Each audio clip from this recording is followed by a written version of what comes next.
अस्सलाम वालेकुम। सियाणे कहंदे आ भी बल्ले ढगे दा पुत जे पूरा बल्ला ना निकले ते मत्थे फुल्ली जरूर होगी। लै पूरे पाकिस्तान च देख ली तेनू कसाई मोटे ताज़े संभे हुए दिखणगे, तंदुरुस्त। उहदी वजह भी इन्हां नूं पता हुंदा भी अज असीं डंगर बीमार कीता, अज असीं गोश्त नहीं खाना, अज तंदुरुस्त कीता, अज घरे लिजा के पका लेना। तैनूं मैनूं नहीं पता लगदा। फिर इन्हां दे उत्ते अफसर कोई नहीं। मैं तां कदी नहीं देखिया भी कसाईयां नूं कोई अफसर आके चैक करदा होवे। शहरां 'च कोई करदा होवे पता नहीं, साडे पिंडां 'च तां इत्थे नाओ निशान कोई नहीं। फिर ये ऐसा जादू इन्हां नूं घाटा नहीं पैंदा। मण गोश्त नूं 1.5 मण ये चुटकी मार के कर लैंदे भी उहदे च पानी पा के।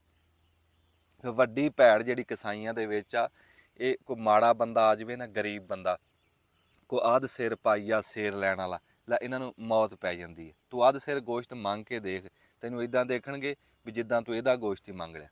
फिर जिहड़ा कोई 5 सिर लैण वाला, कोई सेठ दा चौधरी दा कोई बंदा आंदा, फिर नाल ही हस पैणगे भी जिद्दां कैमरा चल गया। फिर जिहड़ा कोई छिछड़े, कोई पल्ले दी बोटी, कोई हड्डियां ओह देना ना, चरबी वो गरीब बंदे नूं देनी, पाईया लैण वाले नूं, अध सिर लैण वाले नूं। बंदा पुछे भी बशर्मो, गरीब बंदे नूं गोश्त चंगा दिओ, जिहड़ा कोई अध सिर सेर लैण वाला जिन्हें कदी किते खाना, वो चरबी पाओ उस तकड़े बंदे नूं जिहड़ा 5 सिर लैण वाला है। पर इन्हां नूं मैं एक दिन गोश्त लैण गया ते सेर मैं गोश्त लैना, मैनूं एडा हड्ड पाता विच चरबी ते बेसवादा जे। मैं यार मैं कोई बोली कुत्ते नूं पाना, मैं घरे पकाना, मैनूं कोई गोल बोटी दे चज दी। कहंदा लै तैनूं की पता कि मड़कनी हड्डी आ, मैं तैनूं कच्ची चूस के दिखा दिंदा। मैं किहा तूं ये चूस ला, मैनूं कोई 4 बोटियां दे दे, नाले तेरी चूसी हुई मैं घर जाके थोड़ो पकानी। इन्हां दे अंदरों बेईमाना नहीं जाता, जो मर्जी तू कर ला।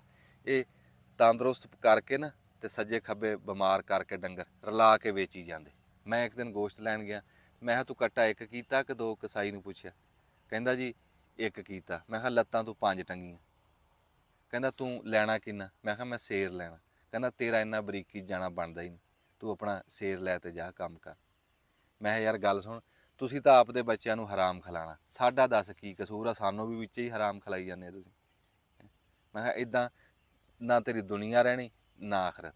तेरे वर्गे बंदे मैं किहा मुड़ के मौलवी साहब नूं जाके पुछदे भी मौलवी साहब मेरी जनानी ने ऐसी किहड़ी नेकी कीती है भी मैं राती 1 बजे उठिया ते उहदी रजाई दे विचों ना लाटां निकलन नूर दियां।